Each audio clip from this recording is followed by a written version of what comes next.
So there's a little tractor cam action for you to start this garden diary. A lot of people have asked me, hey Steve, what's going on with your conifer garden? Well, I'm putting it together. That's what I'm doing. It's very hard to both video and drive a tractor at the same time, but I'm pretty happy to announce that I've got a nice little portion of ground all covered now with mulch and conifers and a little bit of fertilization to help them get started into the ground. So I'm gonna call this a From a Tractor Conifer Garden Tour. Real brief overview of what I've got in this first quadrant here. The first one is a fun name to say and really narrow growing Chamaecyparis nuitcatensis Vanderack, which is much cooler to look at than to say, to be quite frank with you. A really narrow, like only a foot to a foot and a half wide narrow and up to 20 feet tall, cypress slash cedar slash soon enough maybe they'll decide exactly where it classifies, but beyond that a very cool conifer. Then a little bit of mugo action, Pinus mugo white bud, which this is a really nice older specimen that I got here.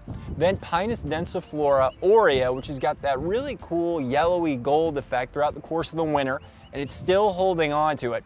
Then a conifer that may or may not do that well in my neck of the woods, which is Abies magnifica nana, small dwarf variety of a fir tree. A little bit suspect if it'll take the heat and humidity that I have in my region of the country, but we'll see as the summer progresses. Then a really cool, again, narrow conifer, Picea pungens fasciata, which is a blue spruce but keeps a very narrow columnar style form, which is great for small spaces in the garden.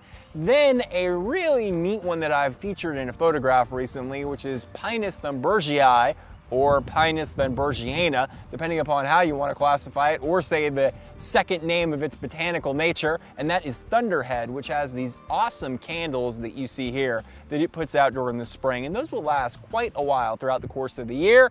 Then a very small pine tree, which I'm a fan of in general, which is Pinus sembra chamelae, or camellia. I'll have to figure out exactly which way to go on that pronunciation. Again, another smaller growing pine tree, but you just can't have enough of those.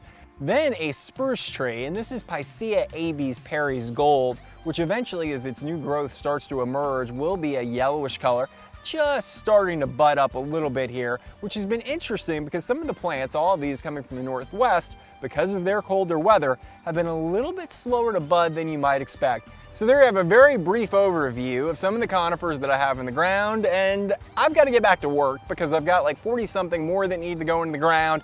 Then I've got a whole other truck coming. So this is quite the project that I'm taking on, but I want you to know I have a really special announcement coming the first week in May, so keep checking back for that because I think it's super exciting for everyone.